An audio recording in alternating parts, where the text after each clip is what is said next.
हाँ जी सर। हमारे पास location of roots में ये सारी बेसिकली कुल मिलाकर 6 कंडीशन हैं जो कि हमें अच्छे से रटे हुआ होना चाहिए। पहला है हमारे पास इफ के is greater than both the roots,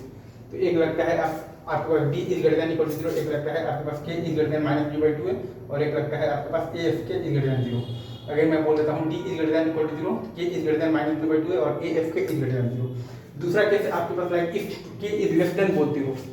if k is less than both the roots, so d is greater than equal to 0 और k is greater than minus b by 2 और a f k is greater than 0। Again बोल देता हूँ मैं,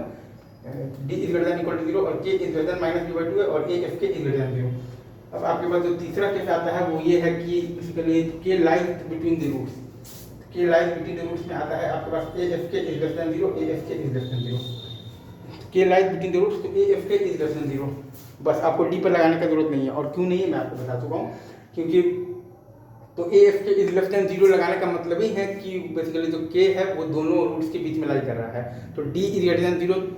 तो obviously अपने आप ही prove हो गया है D is greater than 0। Again ये फोर्थ केस आपके पास इफ दिया हुआ है k1 k2 contains both the roots, if आपके पास है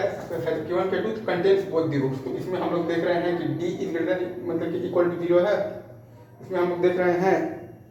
कि d is greater than equal to 0 है, a f k1 is greater than 0 है, a f k2 is greater than 0 है, और आपका जो माइनस b बाई 2 है वो आपका k1 से k2 के बीच में है।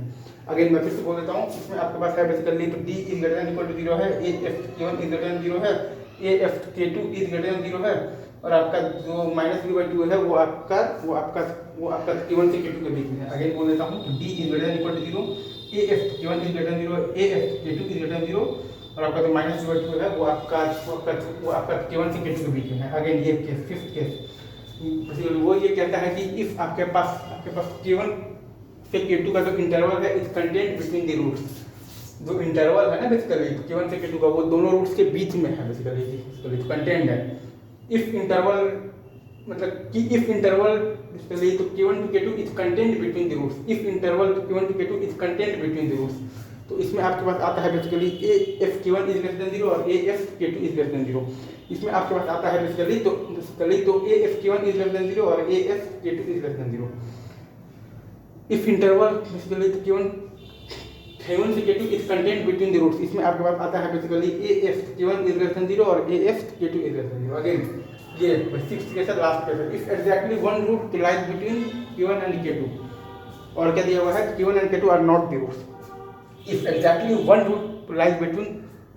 k1 and k2, और क्या दिया हुआ है k1 and k2 are not the root।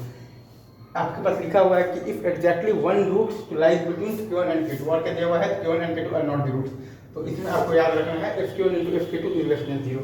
इसमें आपको तो क्या याद रखना है बेसिकली तो f1 into f2 is less than 0, f1 into f2 is less than 0। तो ये 6 केसेस है आपको अच्छे से एकदम याद होना चाहिए, और फिर आपको 3-4 इनइक्वालिटीज बनता है उनका आपको बेसिकली जो डोमेन्स का इंटरसेक्शन लेना होता है, वीवी कर्व मेथड जो लगता है साइन चेंज वगैरह और बार रहता है साइन चेंज इवन जो नो साइन चेंज आपको लगाकर आंसर लिखना है।